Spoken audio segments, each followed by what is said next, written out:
Hi everyone, Miss Sella here. I hope that you guys are having a great day.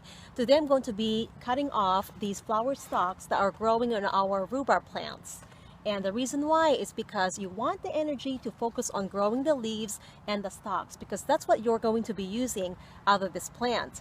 If you let these go to flower, it'll go to seed and all the energy will focus on producing the seeds.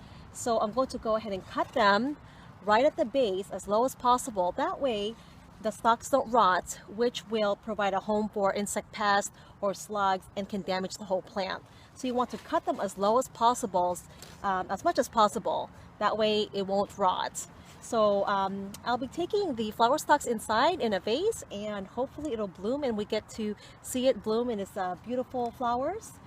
Also, mainly mature plants go to seed or flower at least 3 years old or older plants, and also depends on the variety. This is only the second time it's flowered, and I've had these plants, the rhubarb plants, for nearly 6 years.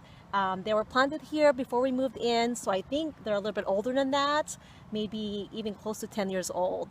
So, but when I first moved in, they were pretty small plants, and I took care of them, tended to them, and then they grew into these humongous rhubarb plants. Look at the stalks. So these are ready to be harvested. And if you'd like to know more about growing rhubarb, I'll provide a link below. There's a video that I recorded, I think a couple years back, on growing rhubarb. And also, if you plan on planting rhubarb in the near future, make sure to grow them from the rhubarb crowns. That way you get an earlier harvest in the same season. If you plant them by seed, you'll probably have to wait a couple of years before you even get a decent harvest.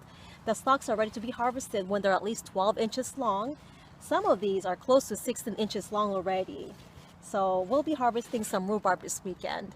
So here's how it looks like after I cut off the stalks. I didn't get to record cutting them off because my camera died and I had to switch to my camera. Anyways, I used a clean, sharp knife. Cut them very close to the crown of the plants, right at the base. That way the rain can't get in there, because see, it looks like a hollow hole in there in the stalks. And if rain gets in there, it can cause the stalks to rot and can harbor disease and or pests that will feed on the decaying organic matter.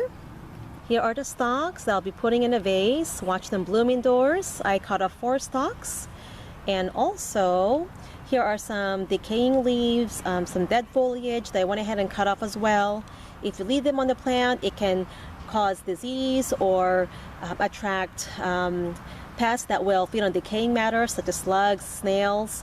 So you want to keep them away from your plants. So this goes with any other plants. If you have any plants with dying foliage or dead foliage, you want to remove them as well, which also stimulates growth. All right, everyone, time to put these stalks in some water. Might make a nice centerpiece. Thanks for joining me today. I hope that you guys found this video helpful, and if you do, please give it a thumbs up. Have a wonderful day and happy gardening.